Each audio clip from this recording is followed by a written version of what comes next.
Hey, what's up, you guys? It's me, Yamik, and today I got another story. But today, it's not like any other story I told before. Well, only told one other story. Well, told the stories. But today is a story about me getting arrested. Total devastation. Total devastation! Alright, you guys, so I got my notes because I didn't want to leave anything out. This story is so juicy, and I have a clip from, I have a clip. That's all I'm going to say. I have a clip. A video clip. Not an audio clip, a video clip. So, this happened on March 4th. No, this didn't happen on March 4th. Actually, look at my notes. See, I got notes for a reason. March 4th is my court date. But this happened on January 24th. Around 4:19 p.m. Yeah, let's get right into it. When I first met this person, I was just like, in a space where I didn't want to take anyone's phone number. I didn't want to, converse with anybody on a level to where I was feeling that he wanted to converse with me on. He probably wanted, a love interest, and I damn sure didn't see him that way. And it just wasn't happening. So when he asked for my number, I said, you know what? I felt like an energy from him that he needed a friend. So I gave him my email. So we emailed for maybe 2 months. Never gave him my phone number, never talked on the phone. The emails were very, lackluster, very far and few in between, maybe 3 or 4 emails. And then one day he emails me. January 24th, around 4 something, 3 something maybe, he emails me. And he's like, can I have your number? I need to talk to somebody, I'm going through something. So I'm like, you know what? He's been fine all this time through email. Why not give him my number? Why not? Yeah, wrong idea. So I didn't know exactly what his exact addiction was when he called me. He said he needed someone to talk to. He needed, a friend, or that's an ear. And I'm always down to lend the ear. I don't care. I'll sit here and listen to he's turned blue. I'll listen and listen. You know what I mean? Because all I wanted for someone to do when I was going through my addiction was to listen to me. Just listen. Don't say shit. Just listen. And then, say something. So I was like, you know what? Just come over. I'm about to go out, but you can come over before I go to the gym or whatever. I think I was going to the gym that day or something. Go get some weed. I don't know what I was about to do. So I was like, you can come over before I go out, and I'll talk to you for a little while. And he wasn't that far. So I was like, you know what? Perfect. He's not that far. He'll come over, we'll talk, and he'll be on his way.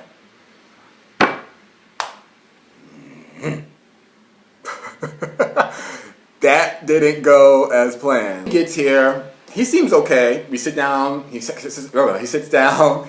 I sit across from him, or right next to him. Actually, I think he was sitting across from next to me. I sit across and next to me. Same shit. I don't know. We're sitting at the same exact table I'm talking at right now. And he starts talking. I'm starting to examine his body language. I'm starting to examine the way he's looking at me, his eyes, his dilating pupils, and I'm looking at him something seems a little off here. And since I come from a place of addiction, I was like, Namik, you know these signs. You know that smell. And I'm not talking about the smell of meth. I'm talking about the smell of meth when it comes out of your pores. It just smells like a truck factory. I don't even know what a truck factory is, but that's what it fucking smells like. It smells horrible. So I was like, that smell sounds familiar. It sounds familiar. That smell is a little familiar. And I was like, Immediately my stomach started to hurt. You know what I mean? I asked him, I said, he's sitting across from me. I asked him, I said, are you high right now? At this very, very moment, are you stoned? And he's like, oh yeah, because I was at my SRO. And I was like, oh God, here we go. He's like, I was at my SRO and I went to go party with a friend and we was playing around, and then he asked me to get behind the door because someone else was coming by and he didn't want them to see me. And I'm like, oh God.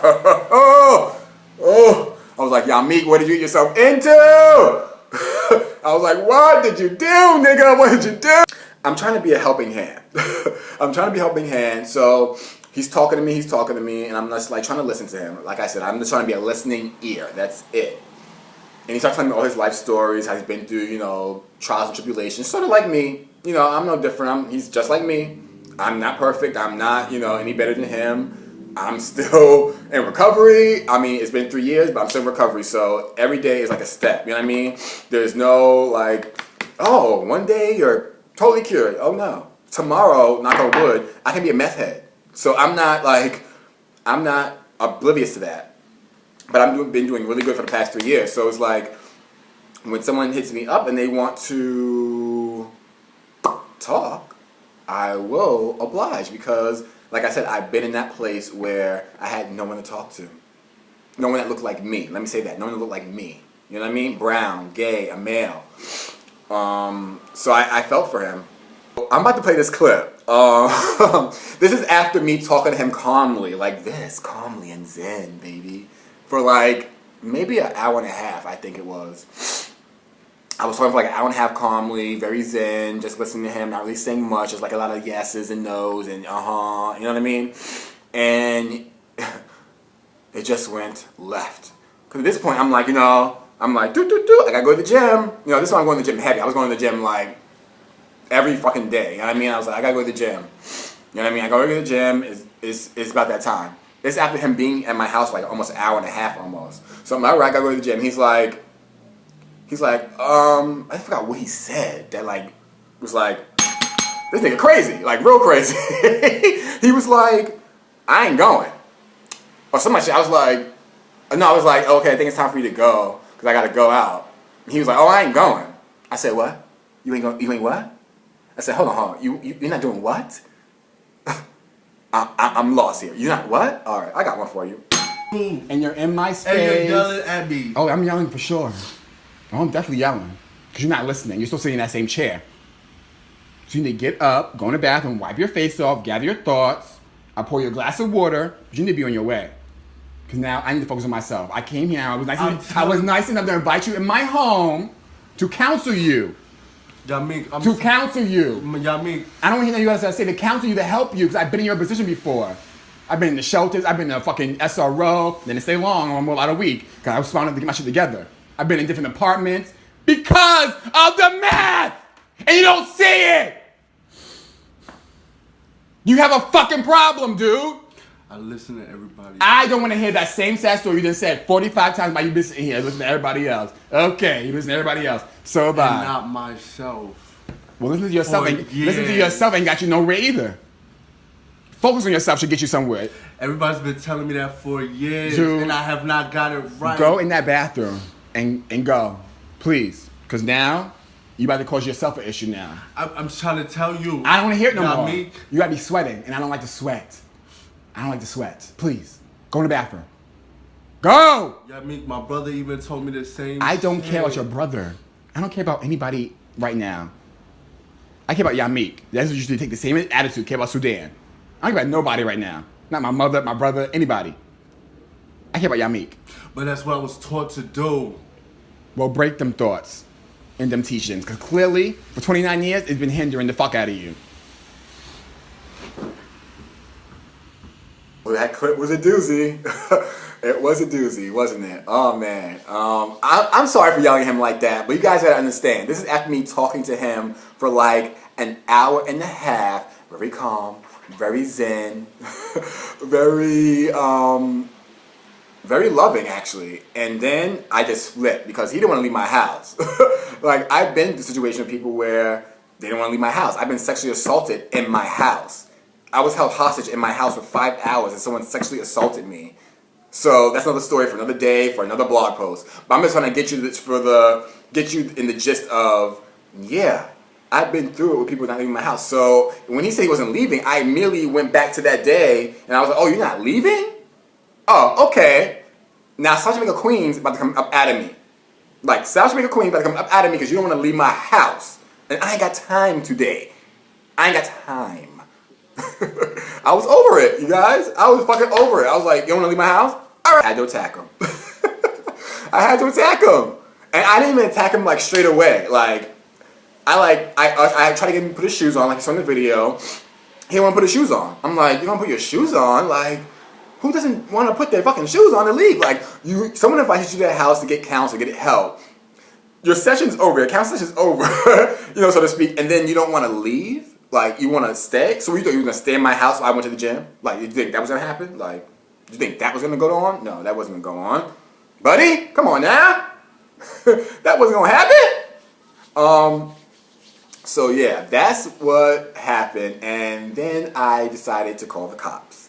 Because he barricaded himself in my kitchen And he started screaming. He started like doing all this stuff. So I opened my apartment door. And the reason for me opening my apartment door is because I wanted the cops, when they would come, I thought they would come a little bit faster than in which they came. I thought that when they come, they would hear him causing the commotion and be, all right, let's take him a fucking way. Oh, that's not what happened. So when they came, I had broke my fucking lamp. I had no weapons in my house. Like, I had no weapons. Like, all I have was a knife. I have no weapons. Like, I'm protected and like, there's a white light around me. Like, I don't really like put that negative energy to like having weapons hidden around my house for like when the killer comes. I ain't focused on that. So, yeah. So I'm not focused on that type of shit. It's negative energy. I'm not focused on that. But I broke a lamp to try to attack him. Not try, I did. And he barricaded himself in my kitchen before I tried to attack him. He barricaded himself in my kitchen, broke the awning over my fucking stove. And that's where he cut himself, and the cops saw the blood and was like, oh, well, he's bleeding. You want to cross charge, so we're bringing both of you in. I'm like, both of us in? Oh, God. I've never been arrested, please. Oh, no. Take me, Lord. No. And not to mention, I had a really, really racist-ass cop in the Bronx. That fucking precinct. It's near Hunts Point. So if you know that precinct near Hunts Point in the Bronx, is that fucking precinct.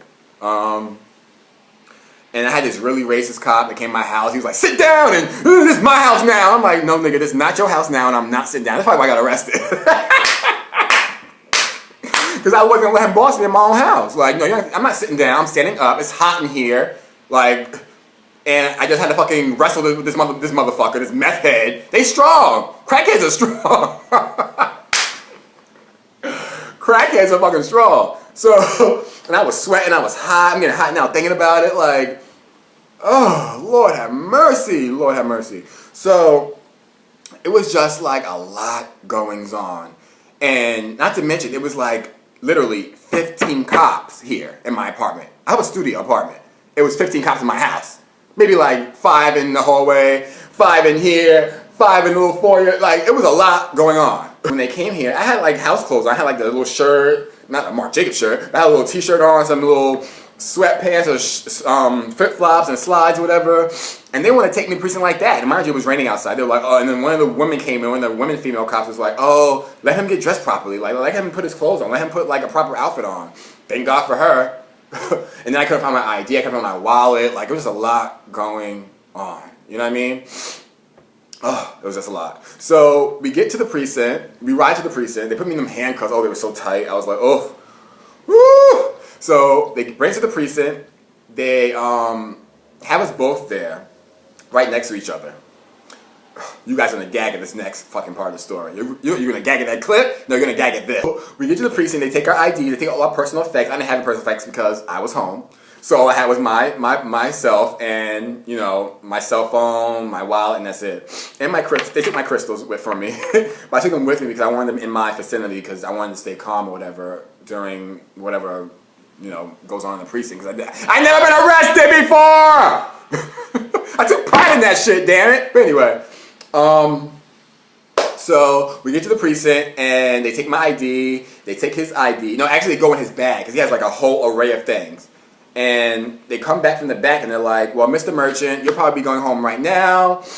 Him on the other hand, he ain't going home. His rap sheet is long as this fucking block. He's been arrested many, many times. The most recent one was like last week or last month. And I'm like, oh shit, like damn, you know what I mean? So they're like, but you've never been arrested. It's your first time. You don't have no tickets, no summons, no nothing. So they act like they have a summons, I think, for like a open. No, I went to the subway car back in 2005 when I was like dating my first boyfriend, Alex from the Bronx on like 219th Street.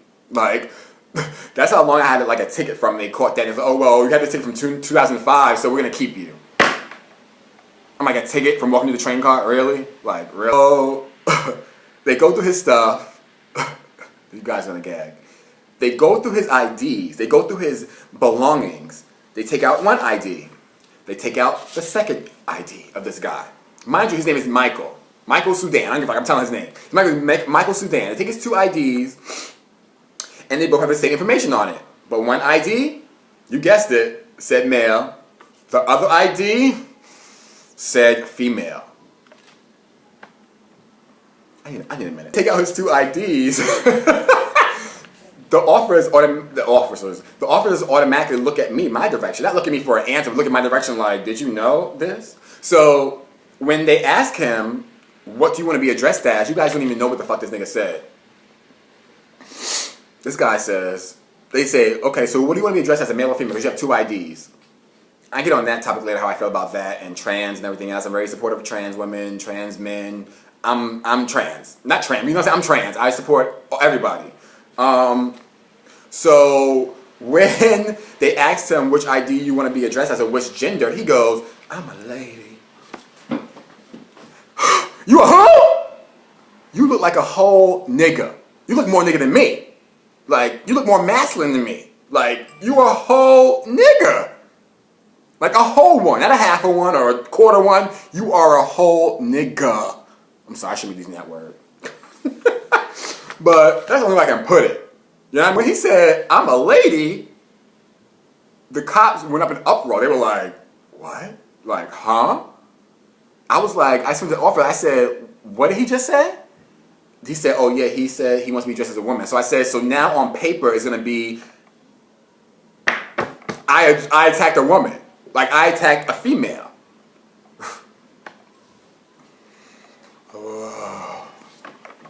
Like, really? I attacked a female? Something I would never do. I would attack a male. Excuse me. But I would never attack a female. I'm drinking my little beet juice, sorry. So I would never attack a female. Like, that wouldn't even happen. I'll walk away. I'll fucking run away. I'm not fighting no female. Not gonna happen. It was just a lot. I'm not even done yet with this story. It tells him that he's a female. Mind you, he has all genitalia. He doesn't have any makeup, no nails, no nothing. It's like no hints of a female do I see. And it's just so confusing to me how someone can be able to pull that card, to be able to choose, I want to be male this day and female this day, and not, like, basically, you should throw away one of them IDs. Once you change your paperwork to say that you are female and you are transitioning into a female, you should no longer have access to your male ID. Or if you're a male and you are transitioning to a female, you should start that process as soon as possible. Like, start that process. And don't be carrying around both the IDs and be able to choose whether you want to be a female or male, which day you want to pick. Like, it don't work that way. Like, it don't work that way. Like, come on. Like, we both know that. I'm sure you guys would agree with me. It don't work that way. And that's like, it's kind of deceptive. It's kind of like, I felt like he was trying to like do some shady shit with that. Like, he had to. Like, there's no reason why you would want to identify as a female when I didn't meet you that way. And I met you a couple months ago. And you were telling me your name is Michael, not Michelle, not any other female name. You said my name is Michael. Oh, whew. We got to the precinct around 6 p.m. 6 p.m. I did not get home until 11 a.m. the next day. Like, the next day. They took us to the precinct. They held us there for maybe 5 hours. Not only when they held us there, not only did they hold us there, in separate places, of course, they held him in the female part. They held him in the female part, looking like a whole nigga. But anyway, what I want to say, I lost my train of thought real fast. Oh, so a detective comes in. He brings him into a next room. He says, you look like a nice guy. He goes, I couldn't ask your friend over there because he looks like he's, currently using. And I was like, yeah, I'm clean. He was like, okay, I can tell that. I can see. He was like, yeah, so I want to offer you something. And I'm like, what? Like, offer me to go home? Because that's the only offer I want right now, to go fuck home. He was like, no, I can't really do that for you. He was like, but what I could do for you, he was like, I want to see if we can work together. I want to see if you can tell me where the gun's at. I'm like, what? Where the gun's at? I'm like, I don't know what the fuck you talking about, the guns at, nigga. Like, the fuck? Like, the guns? Like, what? He's like, okay, so where's the meth at? I was like, I don't do meth. And when I did it, I had to pay for it because I'm cute. So I didn't have to pay for it. So it was like, when I did pay for it, that's when I knew it was time to stop. because I was secluding myself when I started to pay for it. When I started to pay for it and buy it on my own, I would seclude myself. So that's when I knew it was time to stop. Like, that was the sign. Stop. Like, it's over. And I wasn't having fun anymore. It wasn't fun for me. Asking me, like, where's the meth in your hood? Where's the guns in your hood? I'm like, I don't know. I mean, I probably would know who sells it. I mean, I'm in the gay culture. I know who sells it. I don't have to do it to know who sells it. You know what I mean? So then he's like, yeah, I'll give you $60 per sale you get, per purchase, and I want to take them down. I want to get all the meth dealers in your hood or in your area that you know. I'm like, dog, this is your job. Like, you're a detective. You need to get on your shit and do your own fucking due diligence. Don't ask fucking me unless you let me fucking go home. I'm not helping you fucking with shit. Like, nothing. Nothing. Like, I ain't having no detective with nothing. That's your fucking job. Do it. Like, do it. I ain't helping you with nothing. So he gave me his number anyway. Like, here, call me when you get out. I threw that shit right in the fucking garbage. Detective T. What coincidentally, his name started with a T, and he put on the card Detective T. How ironic! And he's looking for a meth dealer, Detective T. Anyway, that's so funny. I'm sorry. Little meth humor. So, it was just annoying. So when helping out goes wrong, so then they take us to the courthouse. So the courthouse is maybe like a 10-minute ride, 15-minute ride from the bookings to the courthouse. They take us there, and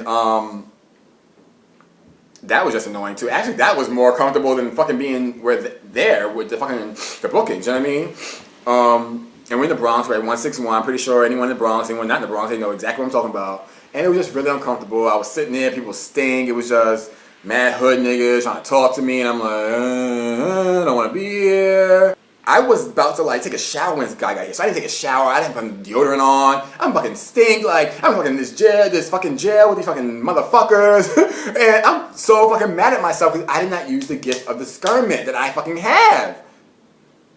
Me trying to be nice and trying to like help someone out put me in the bind. Put me in a situation. From now on, the lesson learned is for me to learn how to have the gift of discernment and pay attention and learn that everyone doesn't want help. And people who want help but act shifty or have shifty motives, you have to kind of see through that early. You can't be like, have rose-colored glasses on and be like, well, everyone wants help and everyone's going to be genuine, everyone's going to be cool, everyone's going to be, you know, a good person. Everyone's not. Everyone's not. Really, everyone is not. No, everyone is not a good person. You have to be careful, people. People are looking for a place to stay. People are looking for a handout. And that's why he didn't want to go back to his SRO. He wanted to stay here, came with a book bag. And when I asked him, I said, what you got a book bag for? Like, nigga, like, I'm so paranoid. I'm like, what you got a book bag? I'm like, oh no, you got a book bag? He's like, oh no, because, you know, I didn't want to. I'm like, okay, whatever. You know, March 4th, damn it, was my court. I hate that date, March 4th. Oh. Anyway, if a certain person sees it, they know I hate the date March 4th. Okay, I'm being petty. Anyway, so March 4th was my court date. And I had the shadiest public defender. The shadiest public defender ever.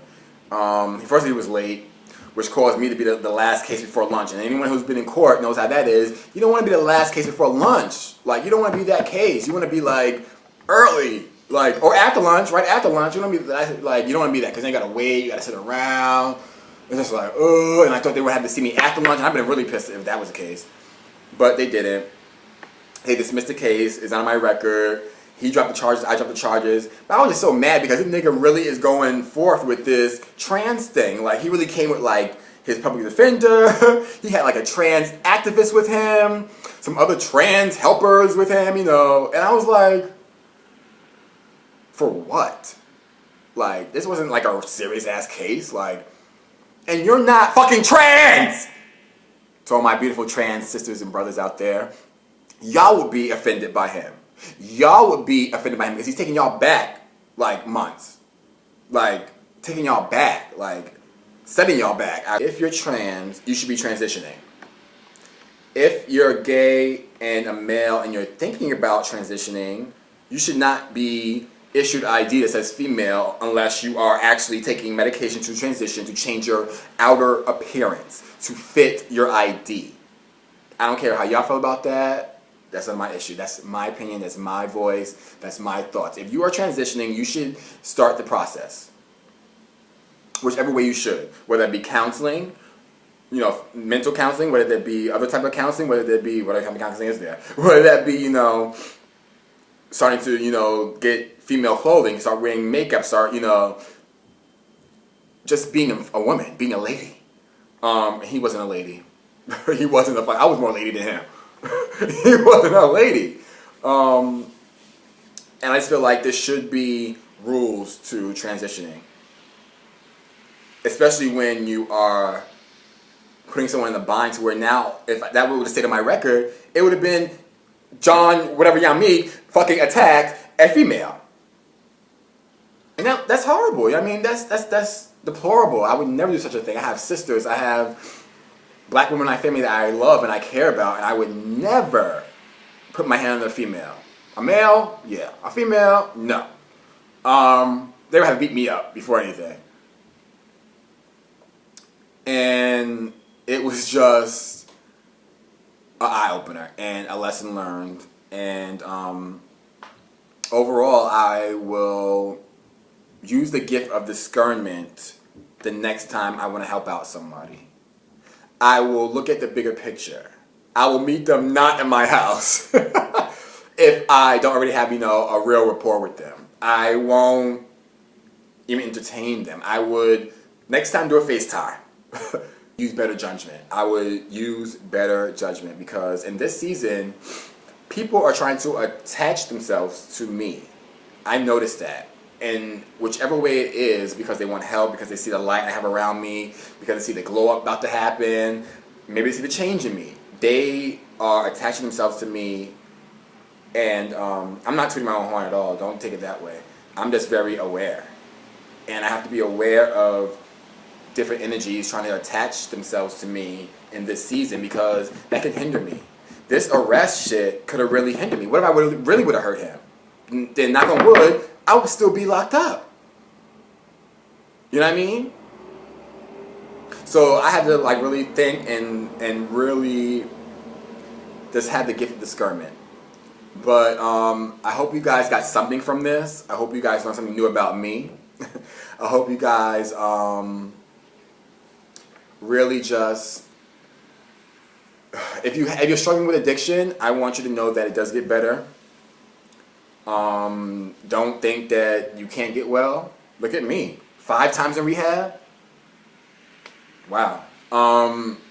Yeah, it does get better, you guys. So thanks for watching. As you know, I'm Yamik. Like and subscribe to my YouTube channel and follow my Instagram pages at Yamik, at I Am Yamik, and the Fast Blog at Instagram. And there's big things to come, you guys. Oh. I love you guys. Thanks for watching. Adios.